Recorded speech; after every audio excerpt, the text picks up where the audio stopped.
નમસ્કાર મિત્રો, આપણે એક કસ્ટમરને આપણી product Elements Wellness Ayush certified product use કરવાથી એમને બહુ જબરદસ્ત રિઝલ્ટ મળેલું છે. તો આપણે એમના જ મોઢે સાંભળીએ કે એમને શું તકલીફ હતી અને કઈ રીતના રિઝલ્ટ મળ્યું છે. તો મિત્ર, તમારું નામ? ઠાકોર માવજીજી સોભાજી, ગામ ત્રપડા, તાલુકો ડીસા, જિલ્લો બનાસકાંઠા. તમને મિત્ર શું તકલીફ હતી? અને ગેસની તકલીફ હતી. કેટલા ટાઈમથી હતી? 3-4 મહિનાથી.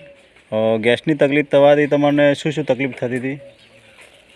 પાચન ઓછું થતું ને ગેસ રહેતો, પેટ ભરાવદાર રહેતું, ભૂખ ના લાગતી. ભાઈ, આપણી તમે કઈ પ્રોડક્ટ યુઝ કરી? અરે લિવોગેન સિરપ. આ કેટલી બાટલી તમે પીધી? 6. એનો કહેવાનો મતલબ કે 2 મહિના. એના પછી હવે તમને જે ગેસની તકલીફ હતી થાય? ના, હવે નથી થતી. તો તમે બીજા લોકોને શું કહેવા માગો કે આ વસ્તુ યુઝ કરવી જોઈએ? યુઝ કરવી જોઈએ, કારણ કે રિઝલ્ટ સારું છે. અને આ વસ્તુ તમને મોંઘી પડી સસ્તી? ના, સસ્તી જ પડે, બીજી દવા કરતાં સસ્તી. તો માવજીજી, તમે ટાઈમ આપ્યો એ બદલ ખૂબ ખૂબ આભાર. તમે બીજા લોકોને શું કહેવા માગો છો? કે આ વસ્તુ વાપરવી જોઈએ, રિઝલ્ટ સારું છે. Thank you. તમે ટાઈમ આપ્યો એ બદલ ખૂબ ખૂબ આભાર.